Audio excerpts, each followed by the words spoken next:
In the 1970s, the average of 0.25% GDP was being spent on telecommunications study globally. This was along the same time when Motorola filed its first patent for a handheld cell phone device before AT&T did in 1973. The first commercial handheld cell phone, however, was fully developed in 1979 by Martin Cooper under Motorola. This was the same year when cell phones became commercial. The economic development of cell phones at the time for U.S. was recorded in a quantitative study during the years of 1963 to 1982, which estimated the efficiency gains of nearly $80 billion for the economy. This correlated with the telecommunications industry's input and output studies. There was also another study done by DRI and the McGraw-Hill, which did a limited data study in the United States during the years of 1958 to 1988. The two statistical tests derived the specification for G&P, which improved the prediction of the time process for G&P or output in relation to the telecommunications industry. The results of this study indicated that the telecommunications investment enhanced economic activity and growth, while economic activity enlarged stimulated demands for telecommunications investment.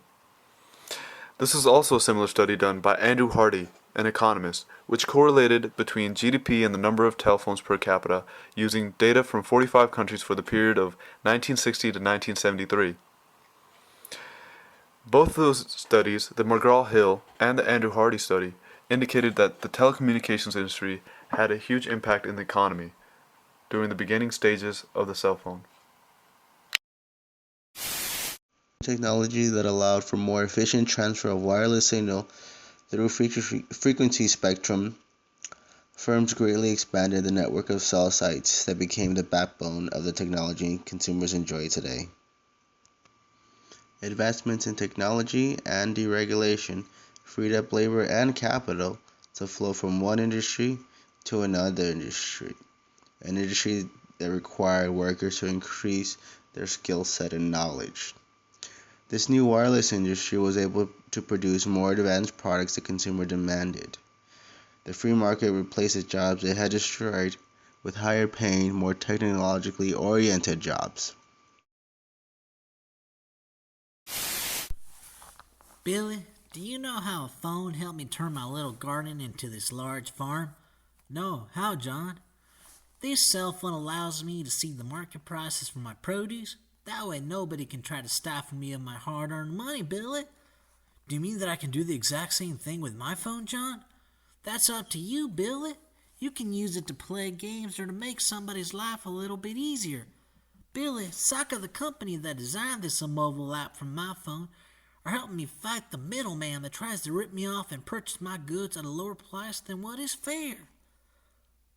But not anymore. Now the middleman has to pay you full price, right, John? How else can this phone help people? It can help people stay connected. Doctors tell patients how to take their medicine. Help students living in isolated villages with homework tutoring. The possibilities are endless, John. I'm getting dizzy. Settle down, Billy. You'll get your chance. Just keep eating your Wheaties so you can get strong and smart. But that will take too long, John. You can't run before you learn how to walk, Billy.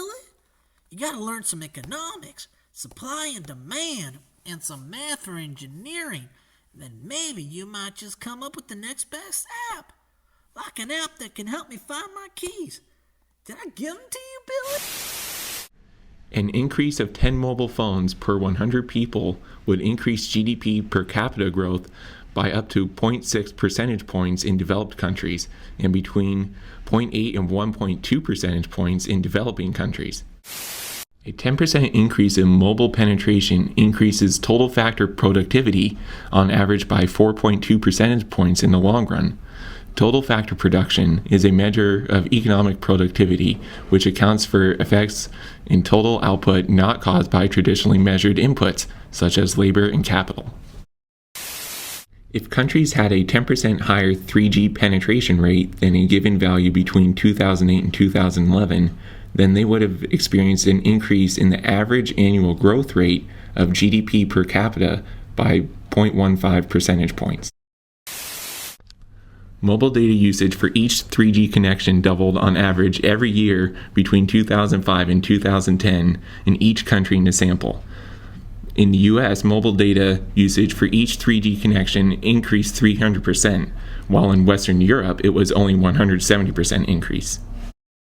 On average, if countries doubled their amount of 3G data usage between 2005 and 2010, then they would have experienced a growth of GDP by 0.5 percentage points per year. From the data, it seems that increasing cell phone subscription rates will increase GDP per capita in a given country. Developing countries show a larger increase in GDP per capita when compared with developed countries, given they both receive the same increase in cell phone subscription rates. Developed countries that already have some cell phone infrastructure will also see an increase in GDP per capita with increased cell phone subscription rates, although diminishing returns will set in sooner than in developing countries. Countries that are more open to trade have higher rates of cell phone subscriptions and thusly higher levels of GDP per capita. Countries that have higher levels of 3G coverage show greater increase in GDP per capita than those with 2G coverage, whether it's a developed or developing country. In other words, increasing the amount of 3G coverage further increases GDP per capita.